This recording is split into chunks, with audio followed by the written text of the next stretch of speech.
Donc je laisse la parole à Yves Le Pestil. Bon, merci Denis et bonjour citoyens, voyez, et autres lieux. C'est un très grand plaisir de venir ici dans cette. Alors c'est pas la plus belle église du monde, mais elle est entourée de tellement belles maisons merveilleuses que c'est un plaisir, et bon, il ne fait pas très chaud dedans.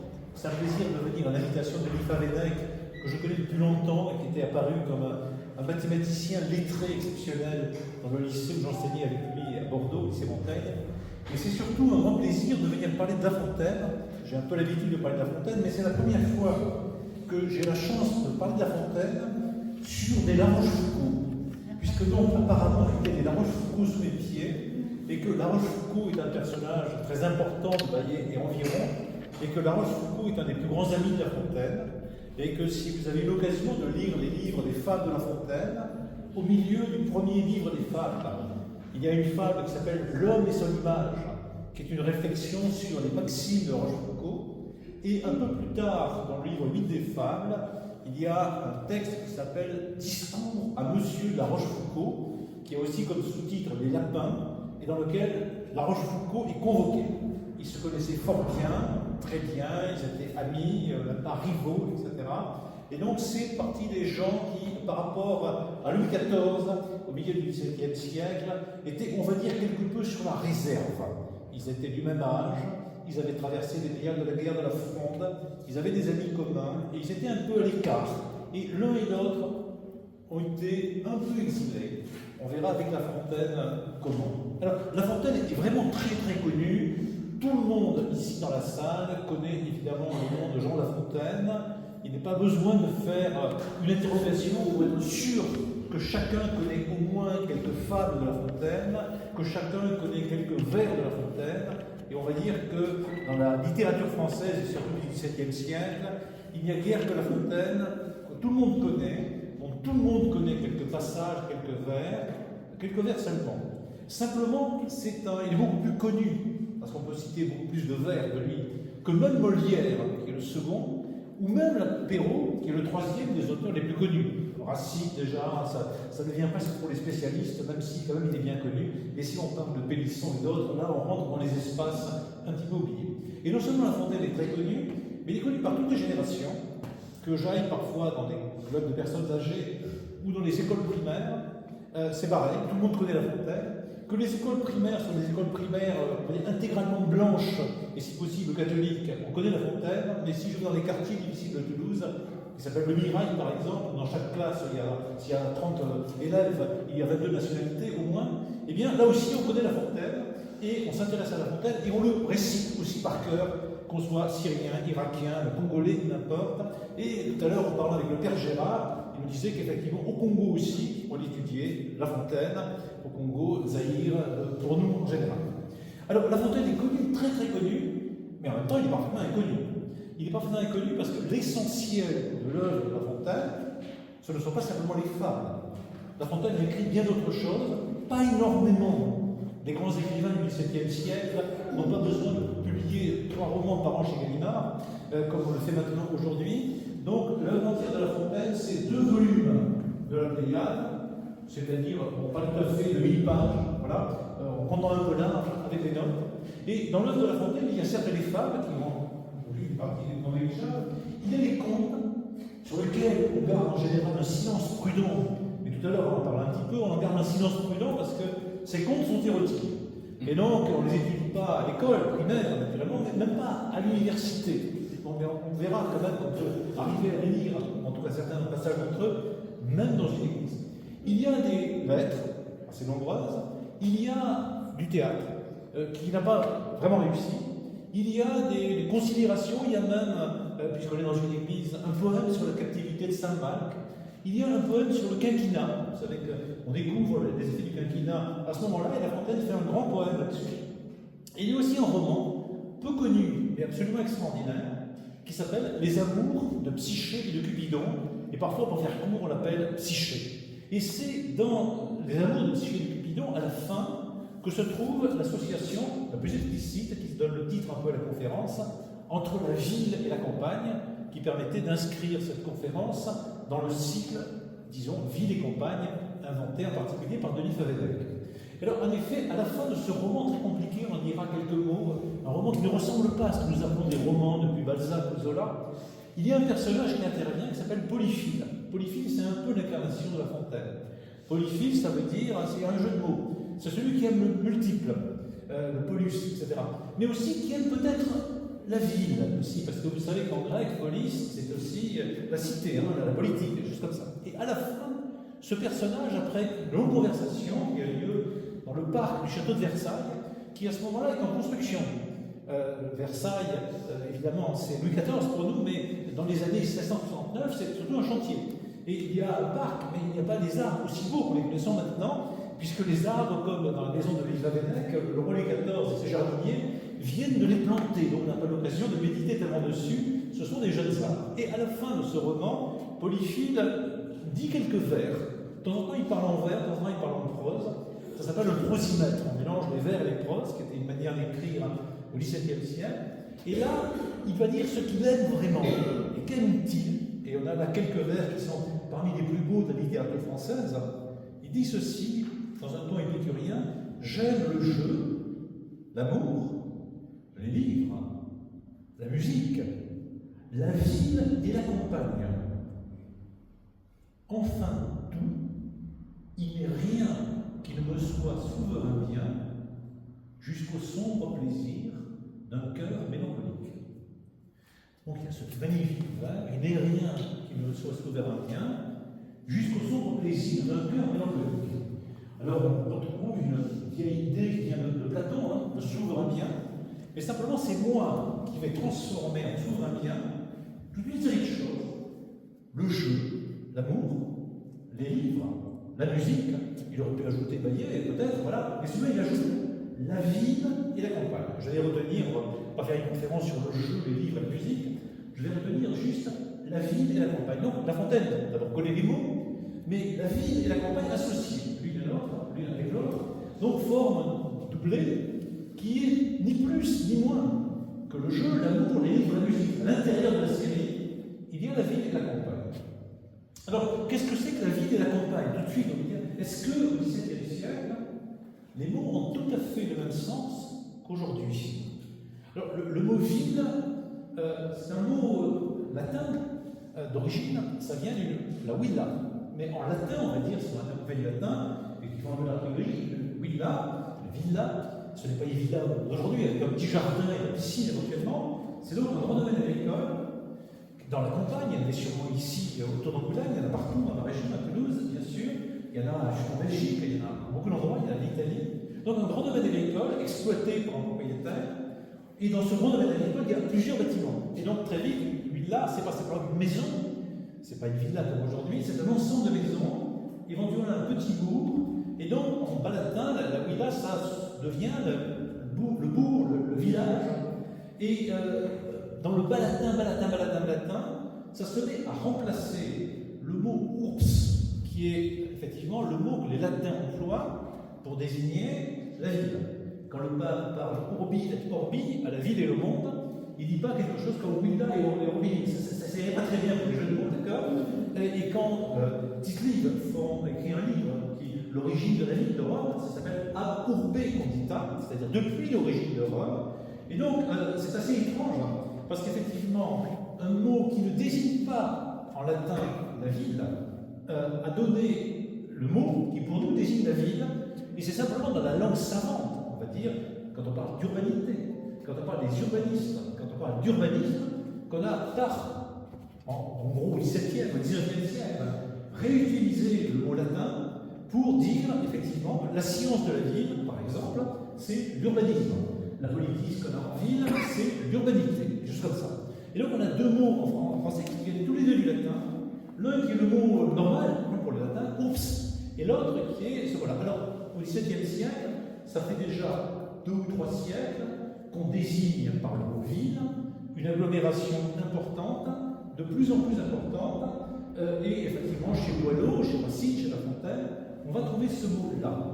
Mais ce mot de ville joue dans le XVIIe siècle avec un autre mot qui, pour nous, a presque disparu, même si quand on l'emploie, c'est le mot cour. Il y a la ville et il y a la cour. Par exemple, dans un sonnet de Corneille, à propos de 2 sonnets qui opposait deux poètes rivaux dans les années 1650. Ça commence comme ça. Deux sonnets se partagent la ville, deux sonnets se partagent la cour. La cour, c'est le lieu du roi. Éventuellement, c'est ce qui est au Louvre. Ensuite, c'est à Versailles. Pour nous, c'est presque systématiquement Versailles. Donc, c'est un espace en partie géographique, mais en partie social, tout autour du roi. Et ce n'est pas la ville. La ville, c'est, on va dire, le lieu des bourgeois, mais aussi le lieu aussi d'une grande partie de l'aristocratie, mais aussi le lieu des artisans, etc. Et donc, ce binôme ville-cour est un binôme qu'on va voir se promener un peu partout dans l'œuvre de La Fontaine et qui est étranger à nous.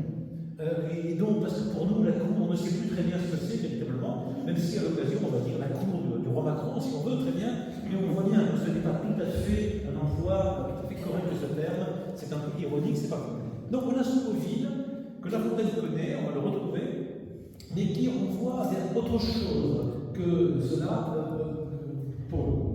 Donc, la ville existe, bon, Paris existe, Toulouse existe, Poitiers existe, Château-Thierry existe, on va y revenir un petit peu, c'est-à-dire des agglomérations d'une certaine importance, ce qu'on appelle ville et qu'on n'appelle pas village. On va trouver dans un instant le mot village chez La Fontaine. Et puis il y a le mot campagne. Alors le mot campagne est un mot qui existe bien au XVIIe siècle, qu'on emploie dans un sens qui est un peu différent de nous. Nous, on va volontiers dire qu'on se retire à la campagne, alors que ce soit chez moi dans la montagne noire, ou que ce soit ici une sorte de plaine, un petit peu avec des collines, ou que ce soit dans la Beauce, on va plus ou moins indifféremment employer le mot campagne. C'est la campagne, ce n'est pas la ville. Au XVIIe siècle, et quand je dis qu'on regarde un dictionnaire du XVIIe siècle, un des plus grands qui s'appelle le dictionnaire de Furetière. Furetière était un peu un ennemi de La Fontaine, c'était un académicien comme lui dans la fin de sa vie, mais il est célèbre pour le dictionnaire qu'il a fait, surtout parce qu'il a réussi à faire un dictionnaire plus vite que l'Académie française. Vous savez, l'Académie française était payée pour faire un dictionnaire, mais vous savez comment c'est les académies, hein, voilà, j'en plus d'une à Toulouse, c'est des messieurs qui sont lents, c'est très très lent, et le temps qu'une académie fasse quelque chose, le temps passe. Et Furetière était une sorte d'entrepreneur rapide, il fait, avant l'Académie française, un dictionnaire excellent, absolument excellent, dans lequel il définit le mot campagne, il y a d'autres mots bien entendu, et on voit ce que c'est que la campagne, pour Furetière, mais aussi pour La Fontaine. Campagne, vaste étendue de terre, où il n'y a ni ville, et voilà le mot ville qui apparaît, donc la campagne c'est où il n'y a pas de ville, au pluriel, ni montagne, on va revenir sur ce mot-là, ni forêt, ou autre chose qui arrête, qui borde la vue. Idée tout à fait importante, effectivement, quand je suis dans la maison de Denis et que je vois au loin, effectivement très loin, voilà, où rien, en gros, n'arrête au bord de la vue, sauf s'il arrive au jour des éoliennes, qui change le statut de la chose, effectivement, là j'ai bien une campagne, c'est une idée très importante, il n'y a rien qui arrête, qui borde la revue. Et donc ce n'est pas la forêt, ce n'est pas la montagne, qu'elle soit noire ou d'une autre couleur, peu importe. Et donc effectivement, il y a cette idée de platitude. Et donc la Beauce, la région de Château-Thierry, là où il y a La Fontaine, ça coïncide assez bien avec cette idée de campagne. Et puis on prenait le mot campagne dans l'autre sens aussi, qu'on connaît bien, par exemple les campagnes militaires, bien entendu. Et par exemple, dans une fable qui est très, très célèbre, qui est le rat de ville et le rat des champs, on trouve le mot campagne. Vous savez que le rat des villes invite son copain, le rat des champs, chez lui, voilà, et ce n'est que du bruit. Et La Fontaine commente en disant rase en campagne aussitôt. Ils partent, certes dans la campagne, mais ils partent aussi comme en campagne, comme des soldats qui partent en bataille au loin, ils s'enfuient. Voilà. Et donc, il y a ce qu'on appelle en littérature une silex, c'est-à-dire que le mot joue sur deux sens, hein. C'est à la fois la campagne, les champs, l'ouverture, etc. Mais c'est aussi un peu comme une campagne militaire. Et puis, il y a une autre expression pour La Fontaine, pour le mot campagne, assez fréquent, dans une fable très célèbre, qui s'appelle La laitière et le pot de lait, que tout le monde connaît certainement, d'accord. Il y a une jeune femme qui va à la ville et qui a un pot de lait sur sa tête, voilà, et elle se met à imaginer l'argent considérable et bien qu'elle va pouvoir obtenir, effectivement, grâce à ce pot de lait. Et puis là, elle fait une petite erreur, elle est un peu jeune, elle se fait à faire comme ça, voilà, elle tombe plus ou moins par terre, le lait se répand partout, et du coup, la tourelle. C'est un peu malheureux, voilà. Et La Fontaine reprend à la fin, par une sorte de méditation très large, qui commence ainsi, que l'esprit de bas à la campagne. Et donc, autant les sages que les fous, et moi-même d'ailleurs, moi La Fontaine. Et donc, le mot campagne, vous voyez, c'est un espace ouvert, qui est aussi l'espace du rêve, qui est l'esprit de bas à la campagne. Donc, voilà tout ça. Et donc, le mot campagne se déploie dans des sens que nous avons toujours, de l'espace ouvert, rural, non urbain, voilà, qui n'est pas la ville, qui n'est pas la montagne, ça c'est tout à fait important, ce n'est pas la campagne romantique telle qu'on la connaît depuis le 19e siècle à partir de l'autre, et ça peut être évidemment la campagne militaire, mais c'est aussi évidemment la campagne comme espace ouvert infini à nos délires, par exemple ceux de la laitière ou de n'importe qui concerne le monde. Alors, que dire un peu là-dessus? Que savait La Fontaine de la ville et de la campagne? Alors d'abord, évidemment, La Fontaine lui-même est un homme qui a vécu, il est né, il est mort, il a connu la ville et la campagne. Alors, les dates de La Fontaine, on a célébré il y a 2 ans le 400e anniversaire de la naissance de La Fontaine, il est en 1621, et puis il est mort, il a bien fait qu'il meurt un jour assez vieux, mais les grands écrivains du XVIIe siècle vivent vieux, il meurt en 1695, donc Louis XIV a encore une vingtaine d'années à vivre, mais en gros, il a connu sa jeunesse sous Louis XIII, il a connu la période qu'on appelle la Fronde en général, il a connu la zone de transition Mazarin est un peu contestée, voilà. Et puis il a connu le royaume, la royauté de Louis XIV dans ses 40 premières années, et donc le moment du roi Soleil triomphant, voilà. Et puis les guerres qui deviennent un peu compliquées à la fin du XVIIe siècle, voilà à peu près. Donc on a un personnage qui est contemporain de Louis XIV, de Louis XIII, il a vécu sa jeunesse sous Louis XIII, et qui a pu connaître, qui a connu Molière par exemple, bien sûr, qui a connu La Rochefoucauld, le grand La Rochefoucauld, voilà, qui a connu Madame de Lafayette, Madame de Sévigné, avec qui il échange des lettres, qui a connu Corneille, avec qui il avait quelques rivalités, Racine, Furetière. Donc il appartient au petit groupe de ce qu'on appelle des classiques français. Si on veut dire par classique des gens qui ont étudié à l'école, c'est le sens premier, mais aussi ceux qui appartiennent à cette école qu'on ramène un peu trop à la rigueur, à bien des égards, qui s'appelle le classicisme français, et sur lequel on projette un peu trop les jardins de Versailles. Alors La Fontaine lui-même est un homme de la campagne, ou plutôt de la campagne à la ville, de la ville à la campagne. Il se définit quelque part en disant « je suis un homme de Champagne ». Alors la Champagne, c'est la Champagne, avant que se généralise le vin de Champagne, vous savez, voilà. Il est originaire de Château-Thierry, donc Château-Thierry au bord de la Marne, une petite ville qui était, paraît-il, la plus jolie ville de France. Mais la guerre de 14 a transformé la ville de Château-Thierry, en gros rasé la ville, et il ne reste pas grand-chose du passé glorieux de Château-Thierry, sauf chance, parce que c'est un parti reconstitué, la maison de La Fontaine.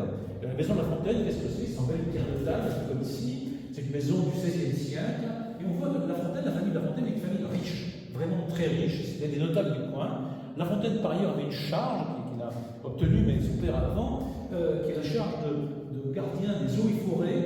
Alors il ne faut pas trop imaginer avec un fusil sur le dos, s'il allait à la chasse, il faisait partie des chasseurs à l'époque, et il évoque ça d'ailleurs avec La Rochefoucauld, qui avait l'air d'un chasseur aussi. Mais c'est surtout un homme qui vérifie que les taxes sont payées en matière de droit, de paiement de choses, etc., que les gens qui ont le droit de chasser, c'est-à-dire que les hommes sont bien les seuls à chasser, etc. Bon, c'est un notable extrêmement riche. Le mystère de La Fontaine, c'est qu'il commence par être fort riche et à la fin il finit par être fort pauvre.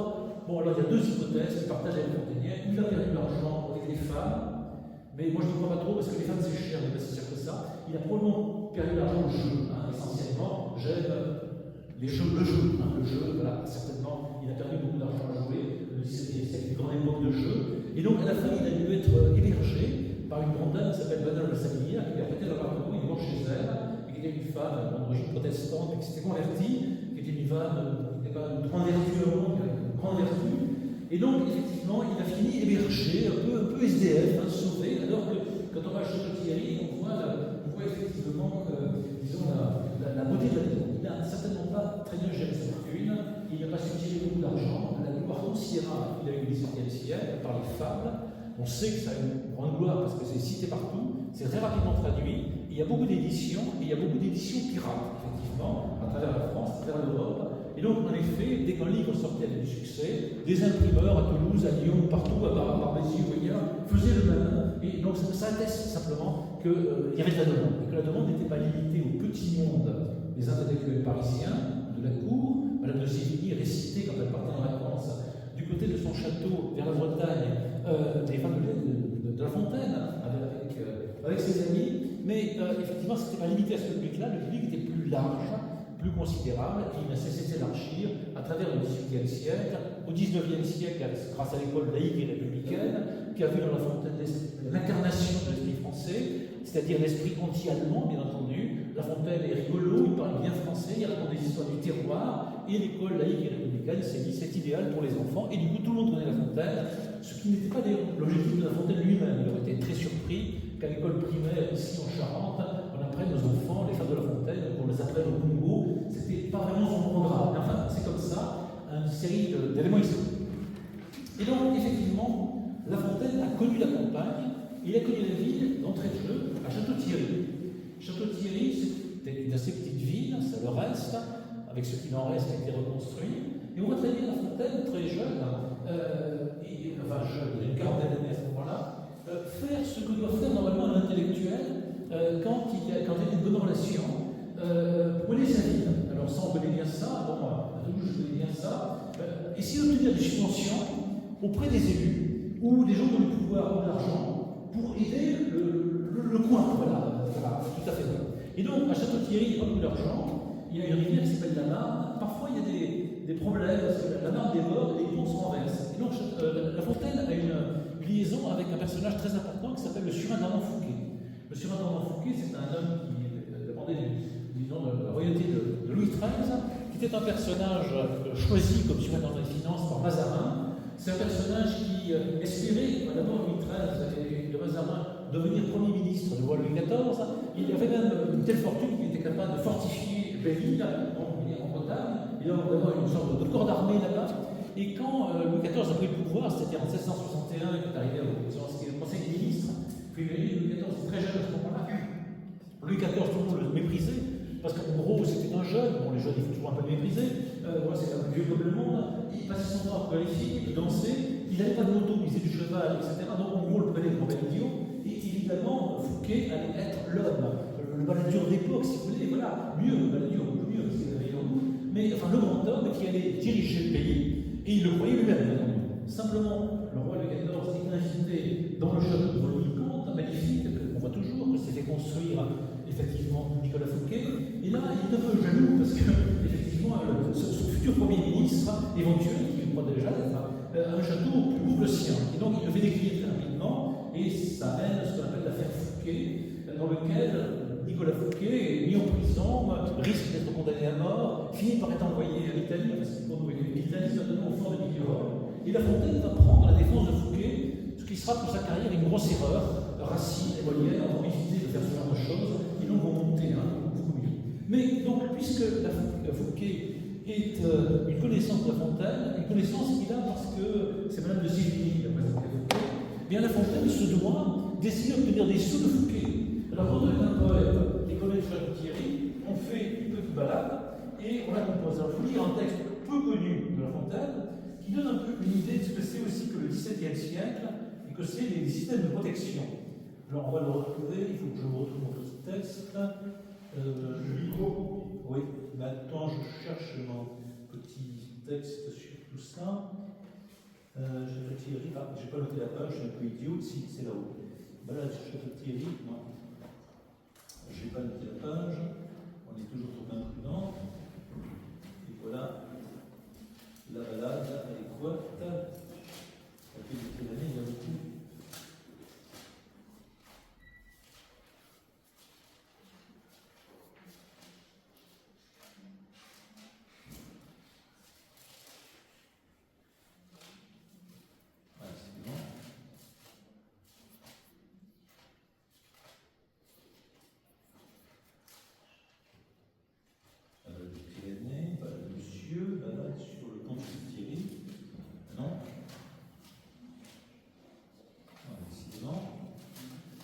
Pas dessus.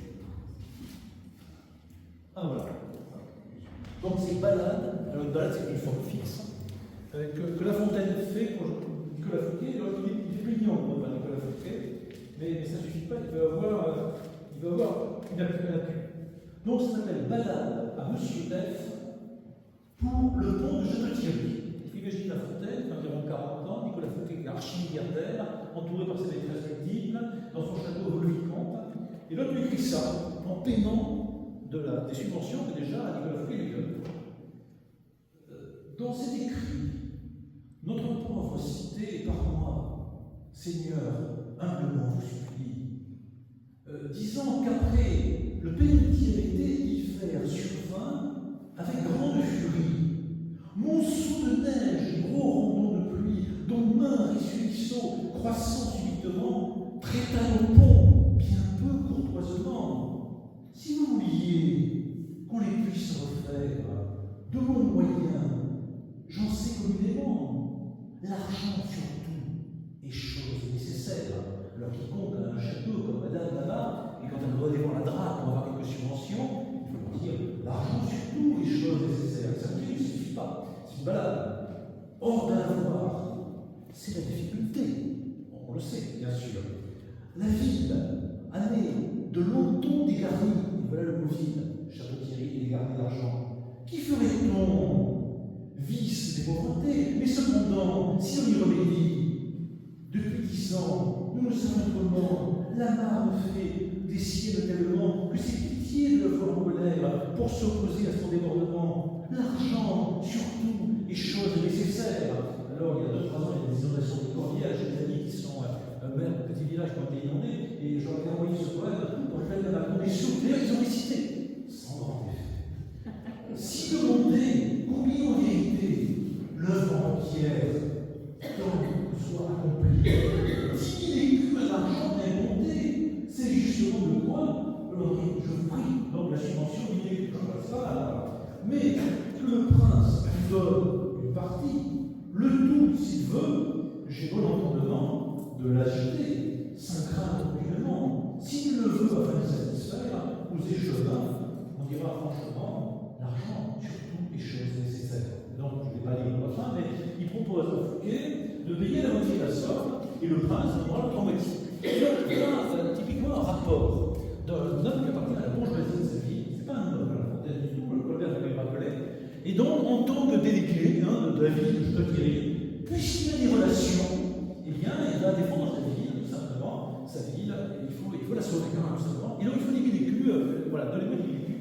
On ne sait pas si Fouquet a donné des 1000 écus, mais vous savez que donc les souverains de Château-Thierry, c'était les dieux de Bouillon, que les dieux de Bouillon, les nièces de Mazarin, les nièces Mancinis, du duchesse de Bouillon, et que La Fontaine avait aussi d'autres moyens pour intervenir en faveur de sa ville, qui était la duchesse de Bouillon, qui l'a protégée ensuite, et qui était un peu plus excitée par Léon XIV à la Et donc, on a bien une tradition de la connaissance de la ville par son expérience. Et puis, il a connu la campagne, évidemment, parce que Château-Thierry, c'est un peu petit. Voilà, donc, il avait très envie d'aller se promener du côté d'ailleurs Paris. Il a eu de la chance, parce qu'il a fait un poème, qui est le premier poème de Madame de La Fontaine, qui est un poème à l'abbesse de Mouzon. Alors, l'abbesse de Mouzon, c'est au nord de la Champagne, c'est une zone qui était un peu une zone de guerre avec le roi d'Espagne. L'Espagne, à l'époque, on pouvait de la France, vous le connaissez. Et là, l'abbesse de Mouzon était une abbesse un petit peu sexy. Voilà. Et donc, la ville de La Fontaine, ici, je ne sais pas si c'est vrai, a venu faire une partie Jean Valère chez lui, bon, dans son abbaye. Il écrit le poème en disant très révérende de l'air Dieu, qui révérende des deux guerres.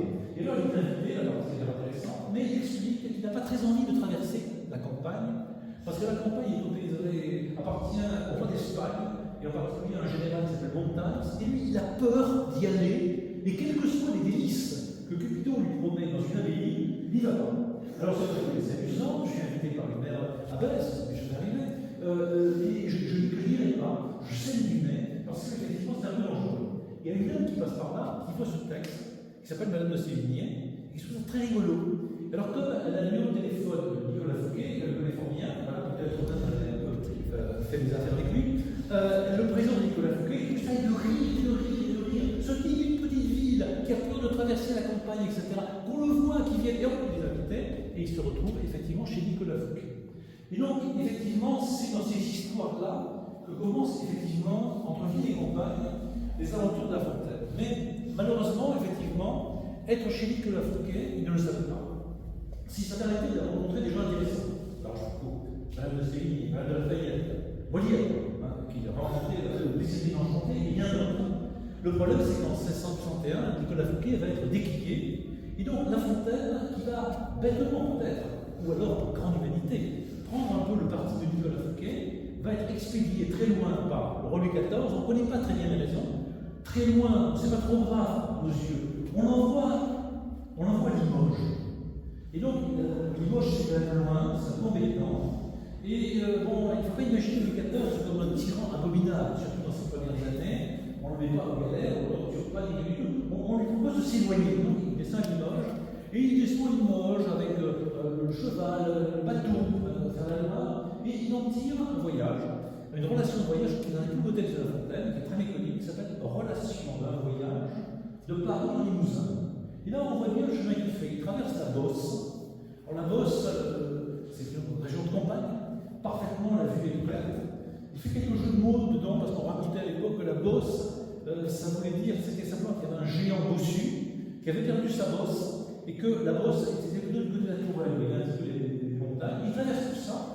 Et là, il décrit, il développe un petit peu la chose, et je vais vous lire 3 lignes sur la Beauce. C'est très court, vous allez voir, c'est le ton des descriptions du XVIIe siècle, on n'a pas besoin de mettre des pages et des pages. Et donc, voilà la Beauce qui va nous apparaître, quelque part à la page 541. Et là, la bonne page.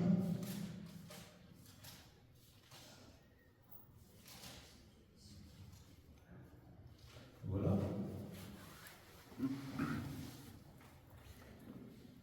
Et donc c'est assez joli parce que maintenant c'est des zones qu'on traverse avec le train un peu vite. Et là on met du temps. Et naturellement La Fontaine est accompagnée par quelques petites amies. Il démarre mieux, ça va.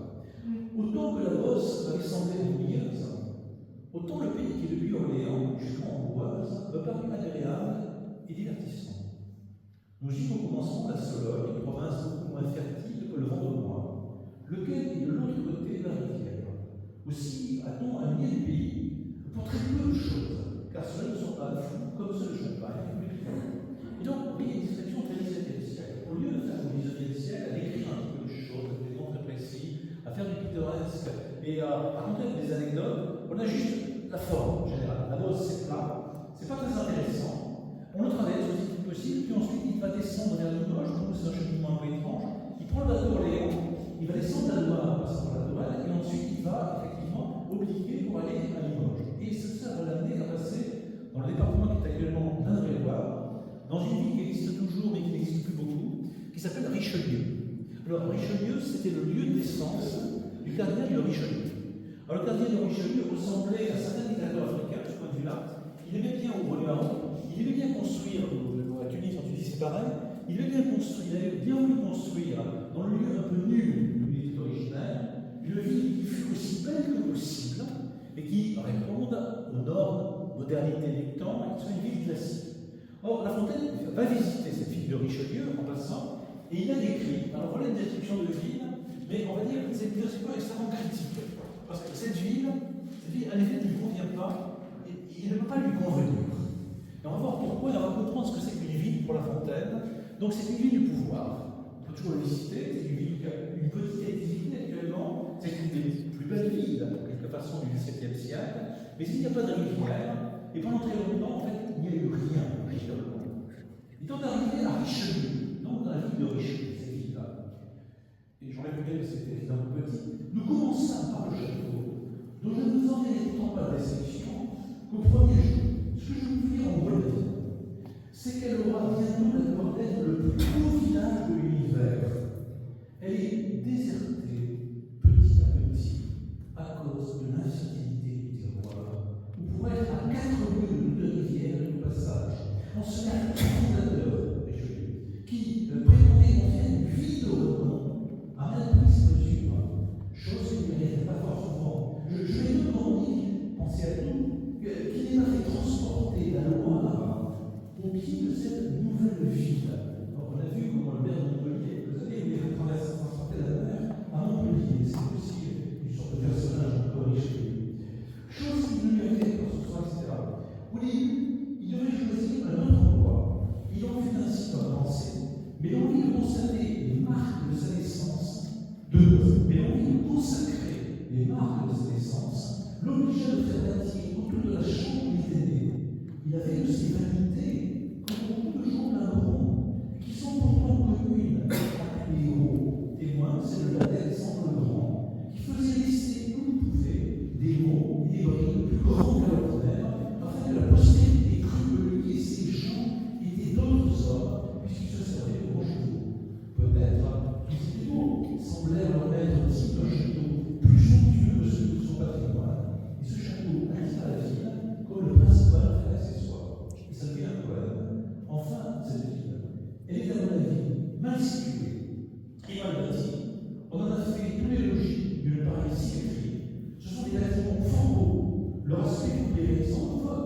Les deux dons ont quelques défauts. Le plus grand, c'est qu'ils manquent d'hommes. La plupart sont inhabités. Je ne vis personne dans la rue. Ils n'en est plus. J'aime citer un peu de bruit et de cohue. J'ai dit la rue, mais j'ai bien dit, car elle est seule et plus droite que Dieu nous donna le crédit que de recevoir sa galère. Vous vous en souviendrez bien, Hugo, qu'à chaque mot il y a une place grande, carrée de nouveau, ce qui sans doute un peu de grâce. C'est aussi tout, mais c'est assez de savoir si elle est forte. Je m'en remets à ses fossés, murs, parapets, remparts et ports. Donc c'est une ville forte, mais une ville vide. Et alors, comprendre ce que voilà Fontaine. Une ville, ça doit être, on va dire, de la terre, du commerce, du fleuve, du peuple. Et ça se construit peu à peu. Une ville, ça doit être, j'emploie un mot de la Fontaine essentielle, divers. Divers, c'est pas n'importe quoi, c'est quelque chose qui vient en se multipliant depuis l'origine. Et donc, la ville de Richelieu, pensée par un plan d'un homme, pour des raisons de l'honnêteté, est une ville qui ne fonctionne pas. Au fond, l'idée, vous connaissez bien chez nous, quand on a créé des villes nouvelles, Sarcelles ou autres, et là, c'est des plans intelligents, peut-être, voilà, mais ça ne fonctionne pas, hein, ça n'a pas fonctionné. Et donc là, on a une ville bien bâtie, à la différence de Sarcelles ou autre, mais vide, donc il n'y a personne tout le temps. Et donc, opposé à Richelieu, effectivement, la ville de Bourg, un peu avant, où la ville de Limoges, je l'ai reçue par Monsieur de Lafayette, qui était l'oncle de Madame de Lafayette, et là, il y a des gens, voilà. Le seul problème, c'est qu'à Limoges, il n'y a pas de jolie fille, et que les filles parlent plus ou moins un patois, et donc, d'ailleurs, comme Racine, du côté du Zès, il faut aussi remonter, parce qu'en dépit de la rota de Monsieur Lafayette, il faut remonter. Et donc, on voit que La Fontaine a une expérience de la campagne et de la ville, et qu'il a des idées sur ce que doit être une ville. Une ville, ça ne saurait être quelque chose qui est créé par le pouvoir, dans le lieu infertile, sans rivière, et voilà, le simple fait qu'elle soit fortifiée ne suffit pas à constituer une ville. Une ville, c'est un brouillé de monde, ça doit être plein de peuples, comme le dit une Ukrainienne que j'ai hébergée récemment, et qui me parle des quartiers, de ce quartier de Toulouse, qui montre vraiment le peuple, les quartiers à Ville en particulier. Et donc, effectivement, voilà à peu près la ville telle qu'elle est. Alors, cet intérêt de La Fontaine pour les villes, eh bien, il n'est pas limité, en effet, à la ville de Paris. Et La Fontaine n'appartient pas à cette tradition potentielle de critique systématique de la ville parce qu'elle est la ville. On sait que, par exemple, dans la tradition latine, il y a une critique de la ville, parfois, qui se trouve chez Horace, qui va se développer chez Boileau en particulier. La critique des embarras de Paris, ce n'est pas un thème véritablement lafontainien. Une partie de son œuvre se passe en ville.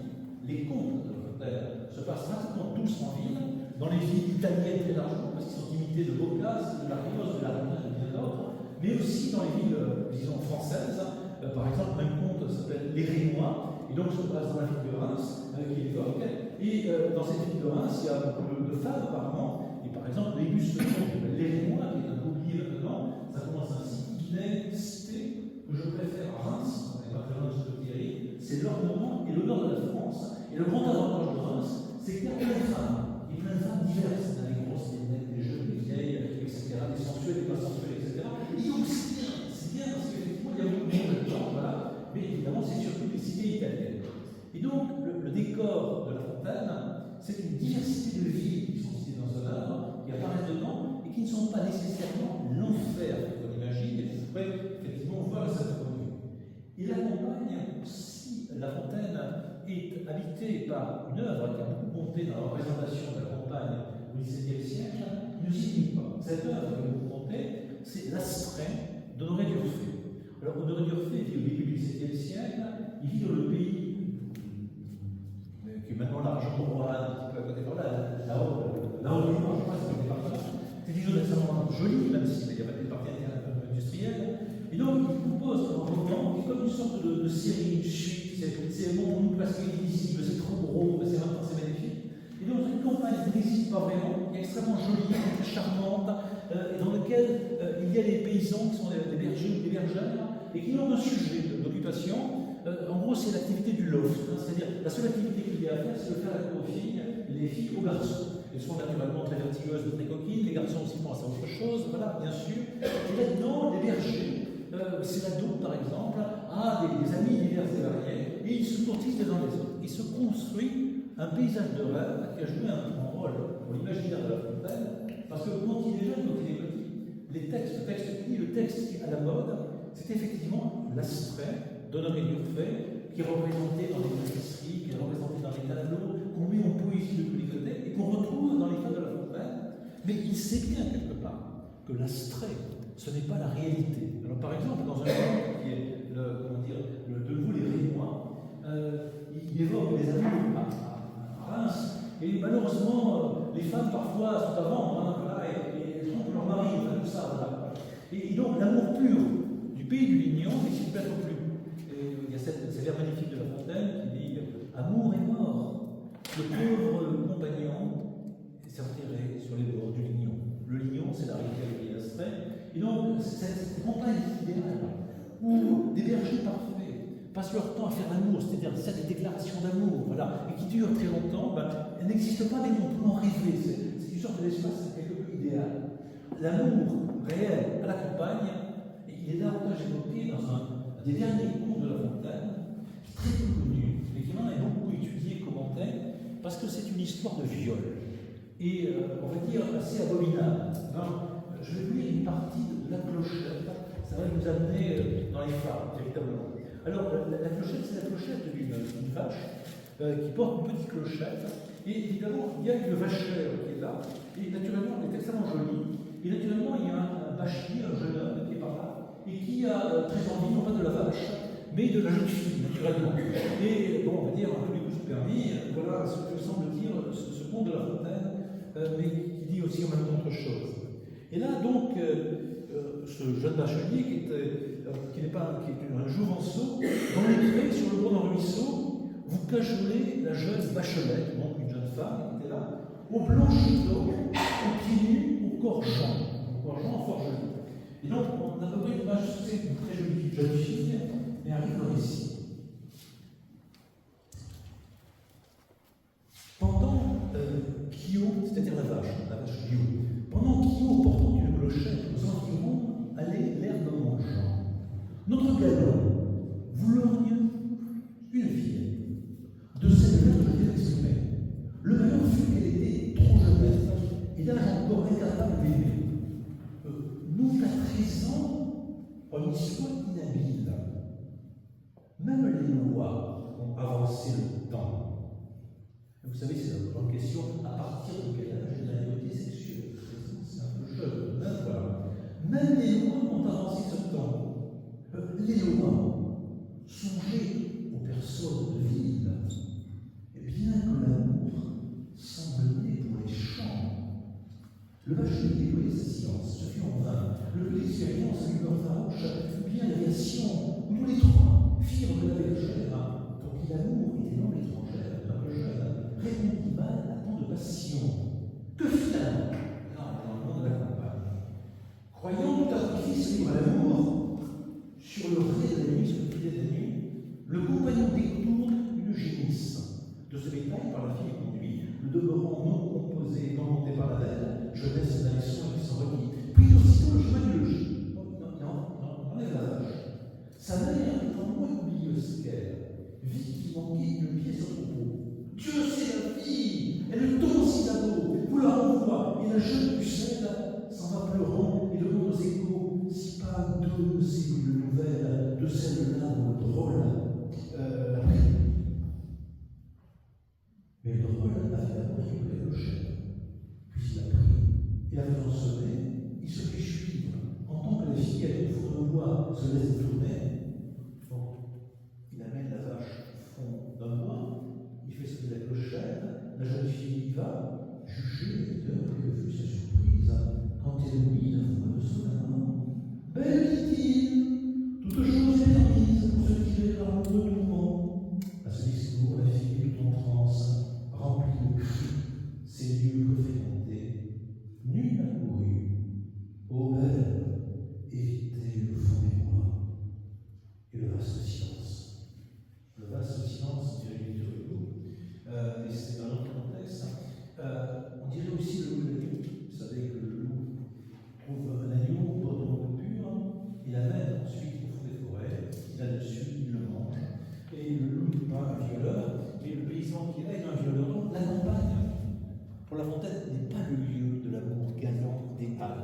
ça peut être cela. Mais c'est assez souvent autre chose. Ce jeune bachelier, voyant une jeune fille qui a des vaches, pique une vache, la rappelle par une ruse dans les bois, et là, complètement la viole. Voilà, tranquillement. Et il y a apparemment une morale de la fontaine. À la fin, il y a juste le constat. On parlait avec quelques amis de la différence entre moralisme et moralisateur. Le moralisateur dit ce qui est bien et ce qui est mal. Le moraliste observe. Dans les champs, il y a des jeunes gens qui violent des jeunes filles, alors les entraînant dans les bois, et là, il ne reste que le grand silence de la nature qui ne vient pas parler d'amour et de délicatesse. Alors, la belle nature peut être l'inverse. Il y a une notion latine qu'on aime bien employer quand on a un professeur de latin comme moi, qui s'appelle le locus amoenus, et que ce matin on citait abondamment avec Denis et le père Roger à ce tournant au bord de la Charente.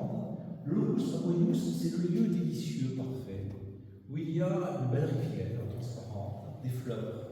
Et si possible, on avait pas ça ce matin, une jeune fille prête à l'amour abondamment, et là, il ne reste rien à faire que de se faire la cour les uns les autres dans les beautés qui sont là. Alors, ce lieu-là, qui vient de la poésie latine, c'est le coup, ça vous c'est une expression de chez Virgile. La Fontaine connaît très bien ça. Il en donne un de ses poèmes les plus beaux, qui est un peu oublié maintenant, mais que Valérie était là avant, qui s'appelle Adonis. Il évoque ce moment où Adonis et Vénus se retrouvent dans les bois, dans la nature, dans un locus amoenus, alors que la rive fleurie, il y a la rivière, il y a la Charente, et peu importe, et là, effectivement, c'est le lieu de l'amour parfait, mais entre Adonis et Vénus, c'est-à-dire pas entre les paysans qu'on rencontrait dans la clochette. Alors, si je lis quelques vers d'Adonis, simplement quelques vers, vous allez voir que c'est beau, et on reconnaît La Fontaine, mais on est aussi parmi les plus beaux vers de la langue française. C'est assez étonnant, La Fontaine a fait des choses admirables qui ne sont pas simplement les fables. Et heureusement, peut-être, ou malheureusement, on ne les connaît pas, tout à fait. Et dans ce lieu, le lieu d'amour, qui est dans ce locus amoenus, qui est à la campagne et qui pourrait être très bien au bord de la Charente ici, il se passe ceci. Jour devenu moment fier de soi, agréable soupir, pleurs enfant de joie, feu, serment et regard, transport, ravissement, mélange dans ce fait le bonheur des amants. Tout parce que heureux fut leur visage. Tantôt, il choisissait l'épaisseur de l'ombrage. Là, sous les chênes vieux, où leurs chiffres gravés se sont avec les troncs accrus et conservés, mollement étendus, ils consumaient les œuvres, sans avoir pour témoin, en ces sombres demeures, que les chants de les bois, pour confier au amour, qui sonnent de leurs pas en cet heureux séjour. Tantôt, sur le capillaire de temple sacré, Adonis s'endormait auprès de Cyrée, etc. Et donc ce matin, en se promenant avec Denis, on voyait bien les prairies, l'herbe sacrée, pure, etc. On était bien dans le locus amoenus, mais bon, on n'a pas rencontré Vénus et Adonis, mais notamment je pensais beaucoup à La Fontaine, je vais rencontrer ce soir un petit peu, et effectivement je me disais, bon, Vénus et Adonis vont surgir un moment ou un autre, on va les chercher, le nom, mais ils étaient certainement, voilà, les bords de la Charente sont vraiment un locus amoenus. Alors, vous voyez tout de suite, il y a un paysage très divers qui se constitue. Quand on évoque la campagne et quand on évoque la ville chez La Fontaine, c'est une extrêmement riche. Alors, ce qui, quelque part, et ce que tout le monde attend quand on parle de ville et campagne chez La Fontaine, c'est une femme qui est extrêmement célèbre, qui s'appelle le roi de ville et le roi des champs.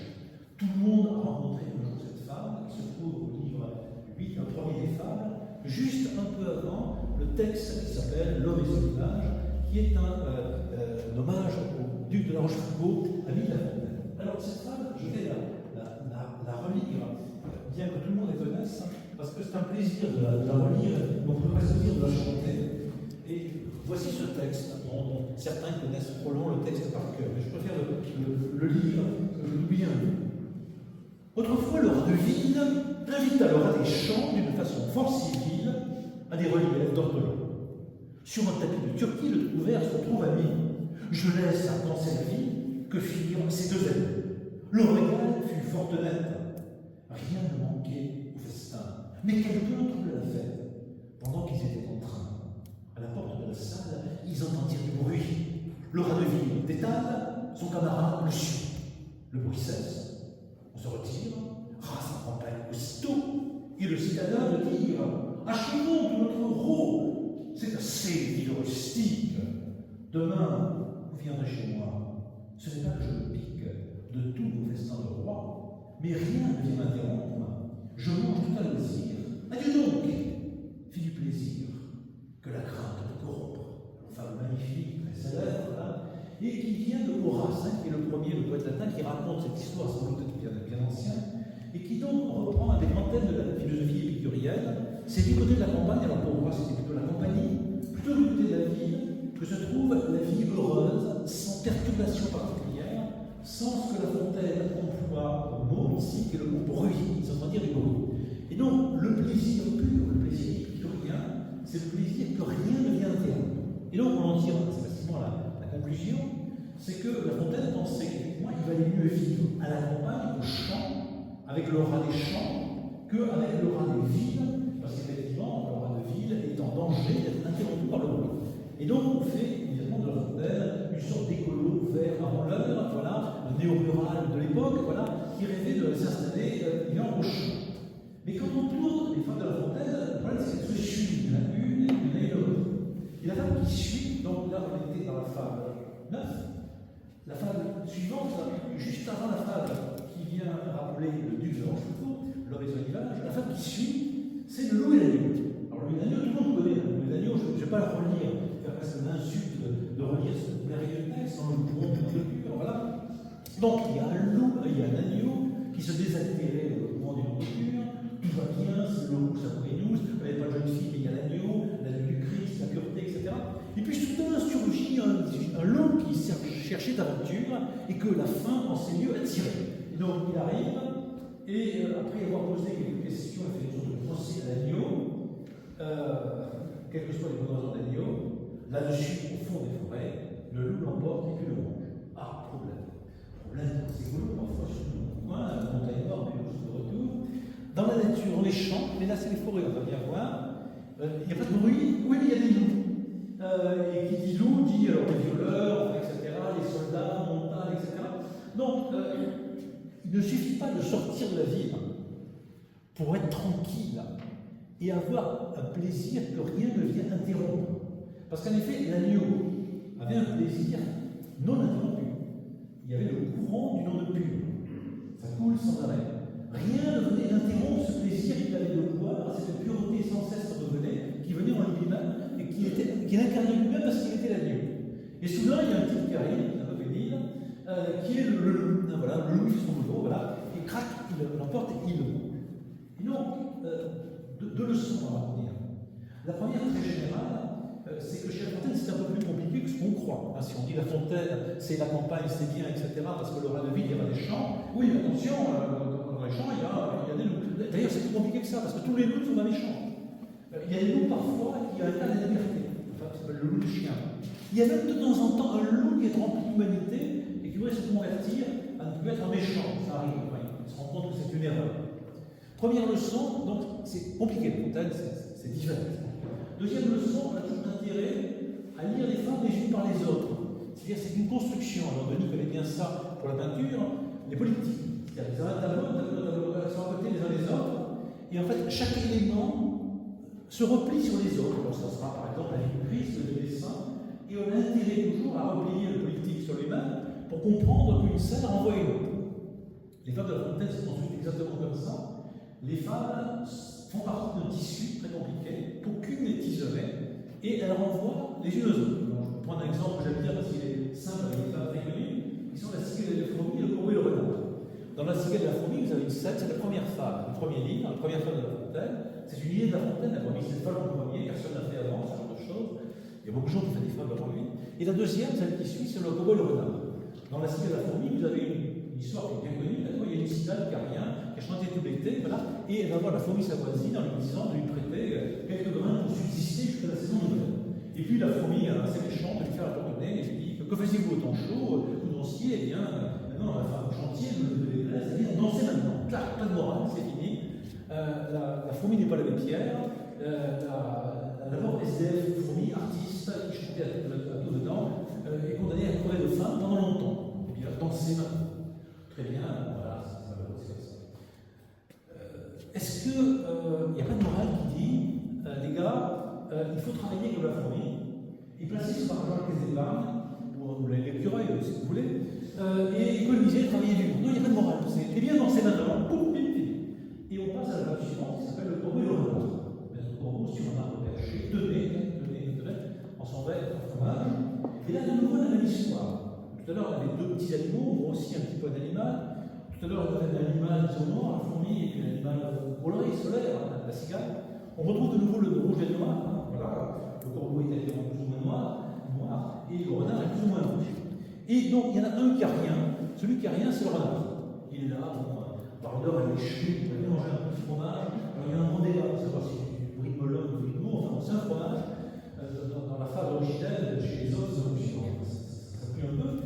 Et donc, le renard est attiré par l'odeur, voilà, et il pourrait faire comme la cigale. C'est-à-dire lui dire, écoutez, bon, prêtez-moi un peu de fromage, faisons le partage, soyons charitables, ce que vous voulez, voilà, soyons solidaires, l'égalité, votez du peuple, ce que vous voulez. Voilà. Il y a plusieurs possibilités.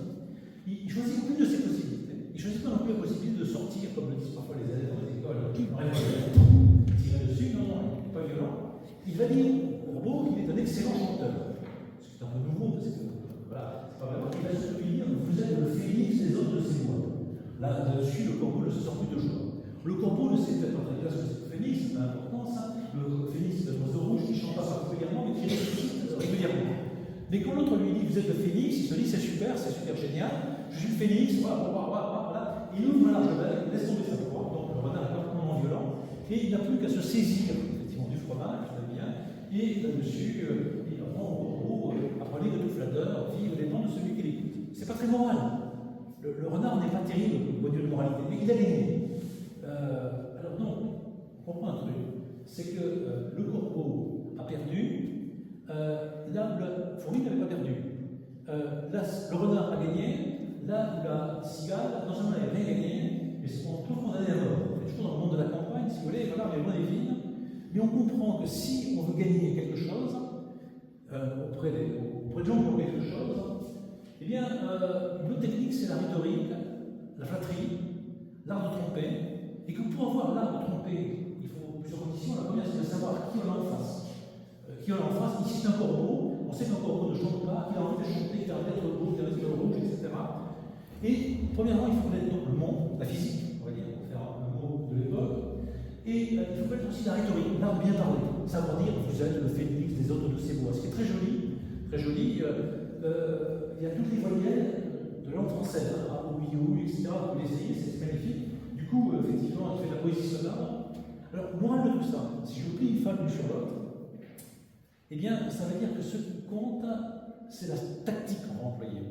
Et la tactique qu'on va employer pour réussir, c'est pas la morale, c'est la connaissance du monde, parfois le monde de structure, la technique rhétorique, l'art du discours. Et qu'est-ce qu'on pourrait utiliser pour s'enrichir? Alors là, Man, La Rochefoucauld, tenez-vous bien, l'amour-propre. Vous savez qu'au début du Maxime de La Rochefoucauld, et cette formule qui dit l'amour-propre est le plus grand de tous les facteurs. L'amour-propre, c'est ce qui nous fait qu'on se dilate nous-mêmes et qu'on se trompe nous-mêmes.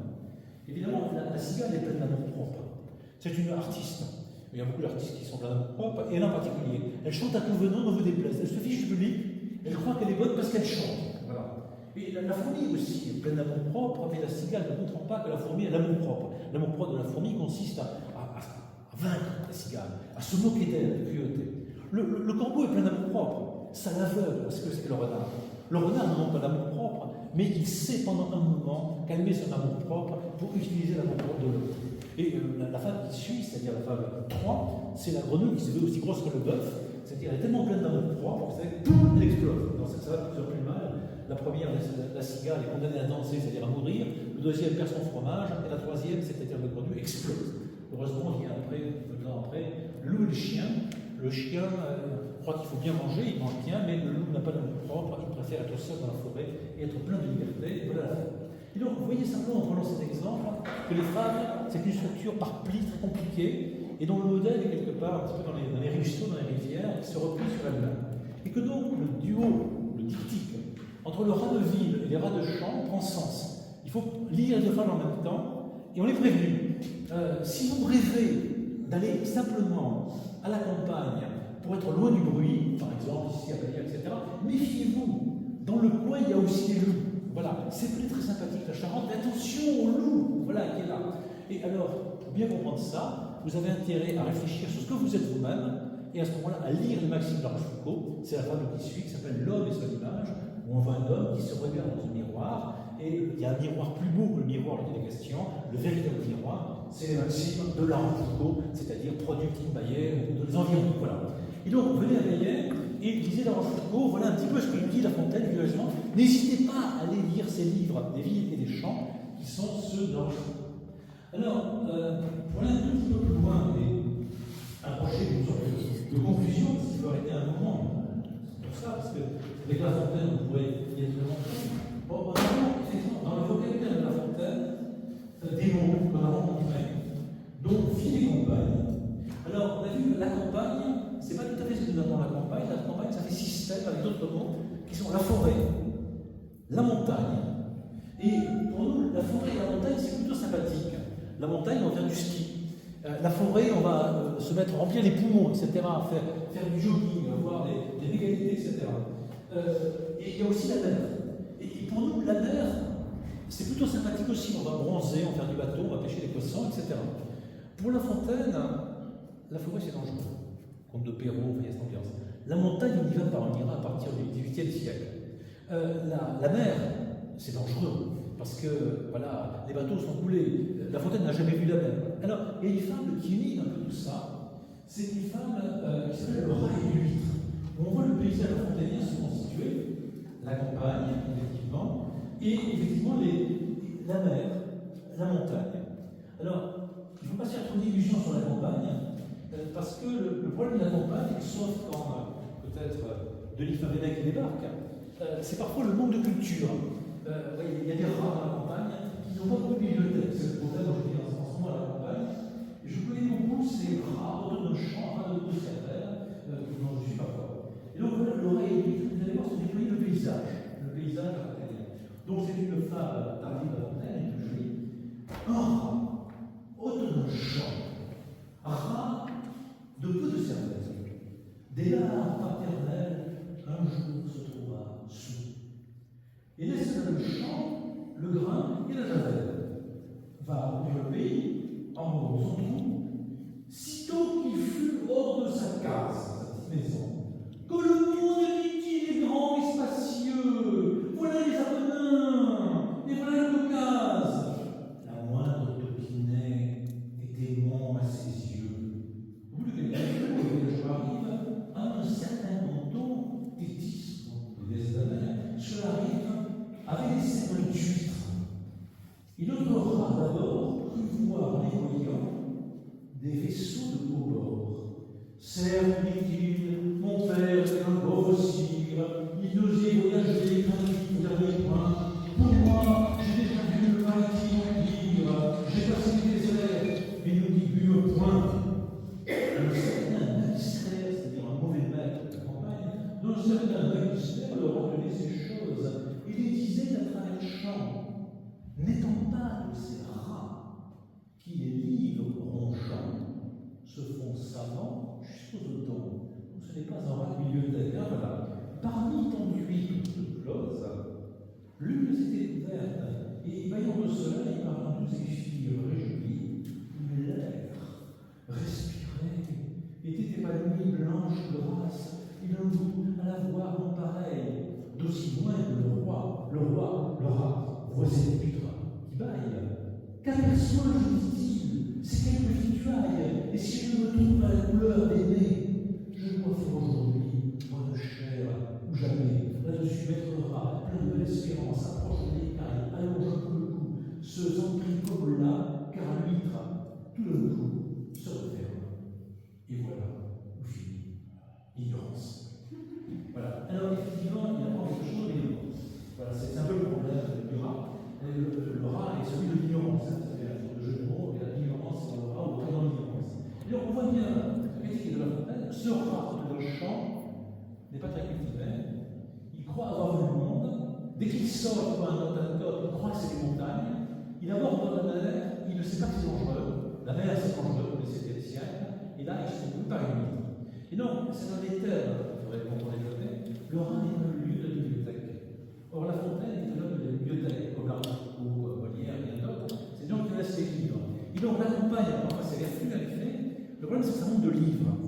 Voilà. Et pour La Fontaine, sa vie était essentiellement non pas seulement de composer des livres, mais aussi d'écrire des livres et de donner des livres. Eh bien, si la campagne fait jeu avec la montagne, avec la mer et avec d'autres lieux, la ville aussi fait jeu avec la cour, on l'a évoqué, mais aussi avec le village. Et le village, c'est généralement peuplé d'imbéciles, là aussi, parce qu'il n'y a pas de bibliothèque. Alors, je vais dire juste un petit conte de La Fontaine qui est assez rigolo, qui est très bref, qui s'appelle le villageois qui cherche son veau. Oui, parce que, bon, voilà, quand on est dans un village, on perd parfois son veau. Ce qui nous amène parfois, c'est une femme violée. Mais il y a d'autres aventures qui sont aussi ridicules. Alors voilà un petit conte dont La Fontaine, quand il est arrivé en Champagne, qui enfin vient descendre une nouvelle nouvelle. Un villageois. Donc, dès qu'on dit un villageois au XVIIe siècle, c'est pas terrible. Un villageois, ayant perdu son veau, l'alla chercher dans la forêt prochaine. Il se plaça sur l'arbre pour mieux entendre et pour voir dans la terre, le paysage est ouvert. On voit vient une dame avec un jouvenceau. Le lieu leur plaît, au bord de la Charente. L'eau leur vient à la bouche. Et le galant, qui surveille la bouche, crie en voyant je ne sais quels appâts. Oh Dieu, que vois et que ne vois-je pas? Sans dire quoi, car c'était des trucs. Lors le matin, les attend. Pourquoi? Oh Dieu, qui voyez tant de choses? Voyez-vous quoi mon nouveau? Dites-le-moi. Et donc, l'autre comprend la situation, et celui qui dit ah, je vois des choses, etc., et que je n'en vois pas. Et dans les bras de la reine, il ne voit pas ce que l'on ne doit pas voir, et que le villageois ne voit pas, lui ne pense qu'à son veau. Et donc on voit bien que le villageois est un peu idiot, il ne voit rien, et celui qui ne voit pas voit pourtant ce qu'il faut voir, et donc on est dans cette situation. Alors, La Fontaine connaît effectivement la vie de la campagne par expérience, mais vous, il le connaît surtout par littérature, c'est l'homme de livre. On ne se résume pas La Fontaine en se disant qu'il a voyagé à Château-Thierry, écouté des pommes. La Fontaine est un homme qui passe son temps à lire. Alors qu'est-ce qu'on lit quand on est La Fontaine? Il dit on lit d'abord la littérature antique. La littérature antique est remplie de réflexions sur la vie de la campagne. Alors, par exemple, des grands auteurs d'antiquité s'appellent Virgile, et dans Virgile, il y a des bucoliques qui évoquent la vie de la campagne. C'est aussi Horace qui va évoquer cela, et qui forment le bipôle entre la vie et la campagne. Pareil pour les auteurs grecs, Théocrite ou autres. Et donc, il y a un arrière-plan très ancien de la vie et de la campagne. Et ça, c'est la grande référence fondamentale de La Fontaine.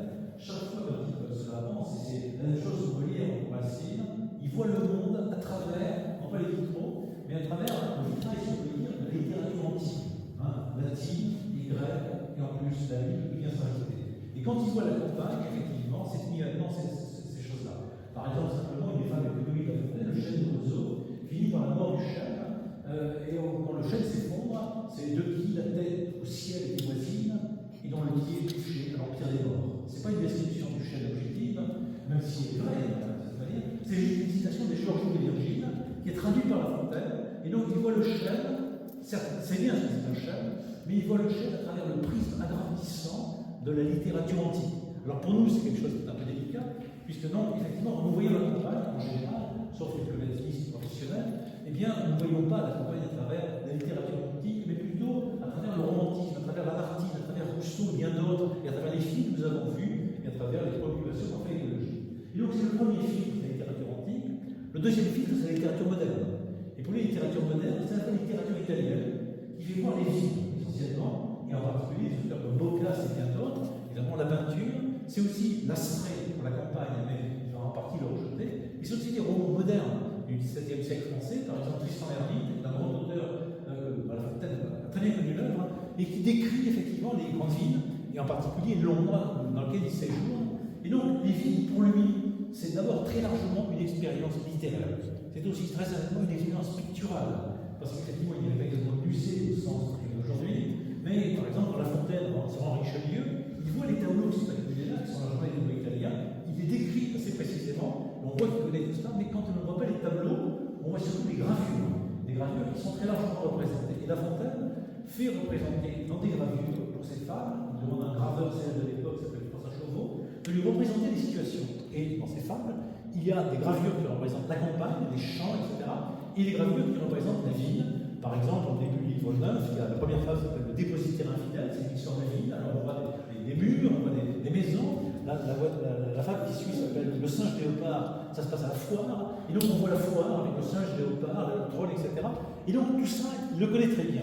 Pour nous, c'est une très grande difficulté, parce qu'effectivement, l'imaginaire que nous avons de la ville et de la campagne, pour nous, passe par le cinéma, la télévision, par nos expériences propres, par les discours écologiques, par Rousseau, par le romantisme. Mais La Fontaine ne connaît pas tout ça. Pour lui, les gravures, la peinture, la littérature antique, la littérature qui pour lui est moderne, n'est pas la nôtre. Et c'est une des grandes difficultés.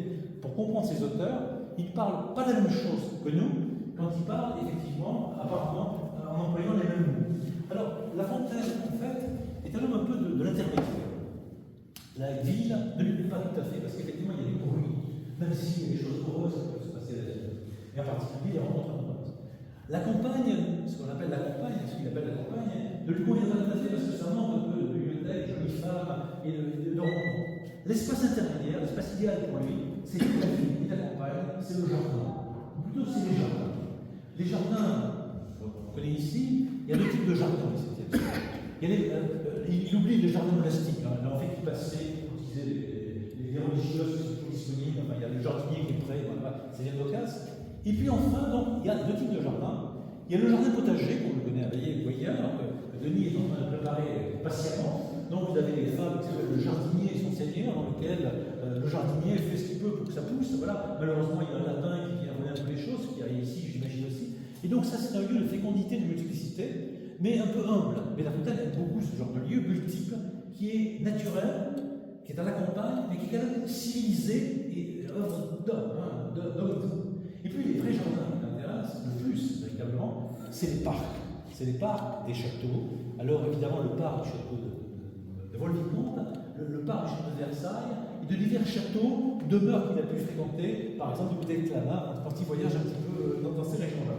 Et là, il va évoquer effectivement ce lieu intermédiaire qui est les parcs du château de Versailles, qui évoquent longuement les œuvres de Psyché et de Cupidon, qui sont à la fois urbains, parce que c'est cultivé, qui sont naturels parce qu'il y a des arbres, dans lequel il y a l'eau qui coule un peu partout, mais cette eau qui coule un peu partout, c'est une eau qui est amenée par des canaux et qui apparaît dans des grottes, qui sont des grottes non naturelles mais artificielles, dans lesquelles il y a effectivement des statues un peu partout, dans lesquelles c'est la nature, parce que ça coule véritablement de tous les côtés, c'est la nature parce que c'est les soleils, c'est la nature parce que c'est les oiseaux, mais c'est aussi protégé par le pouvoir, mais un peu à l'écart du pouvoir. Alors, le vrai lieu, le vénéen, c'est un peu le jardin. Alors, par exemple, un des premiers poèmes qu'il a composé, qui commence comme ça, enfin délivrer des fers d'Alain de Sylvie, j'étais libre, et là, quand il a trouvé la liberté, c'est-à-dire un peu débarrassé des jeunes femmes, il découvre l'innocente beauté des jardins, l'innocence beauté des jardins et du jour. Et donc, l'innocente beauté des jardins et du jour, c'est les poèmes de La Fontaine, et un appartement classique à l'association, les jardins et le jour, le pluriel et le singulier, le jardin et le jour. Et là, il y a quelque chose comme une sorte d'innocence, mais travaillée. Parce qu'évidemment, si le jour il peut être innocent, comme dans certains tableaux où la lumière traverse le corps de la Vierge, les jardins ne sont pas exactement innocents, les jardins sont une production de l'homme, véritablement, qui travaille sur quelque chose et qui crée la possibilité de la rencontre amoureuse et de la conversation. Et par exemple, dans les jardins, dans les amours de Psyché et de Cupidon, je vais terminer un petit peu sur ce texte-là, qui est un roman que je conseille vraiment à tout le monde de lire, mais qui est un petit peu compliqué. L'enjeu est le suivant, il y a un des quatre amis de cette affaire, qui a écrit un roman dans lequel il raconte les amours de Psyché et de Cupidon, c'est-à-dire en gros l'histoire de Cendrillon. Psyché est très jolie, et la deux sœurs, qui voudrait bien épouser un grand homme, mais le dieu amour passe par là, et on perd que Psyché est vraiment très jolie, alors il l'enlève, et il la met dans une espèce de ciel, de paradis, et là elle va être très heureuse dans cette affaire-là. Voilà. Et bien sûr, ce récit que vous racontez, Polyphile, c'est un récit, c'est parfois très ennuyeux, c'est comme les conférenciers qui sont plus longs que moi, personne n'en l'intégrité véritablement, voilà, et il propose de faire une lecture conversation dans un jardin, dans un parc, qui est le jardin du château de Versailles. Et là, ils se retrouvent, et là, ils vont pouvoir être à l'extérieur de la campagne, dans un parc, à l'extérieur de la ville, puisque c'est à Versailles, et à l'extérieur du palais du roi, puisque le jardin. Et donc, le lieu idéal, eh bien, c'est pas exactement le château, c'est les environs du château, c'est le parc. Et effectivement, là maintenant, nous allons, je crois, retrouver la fontaine.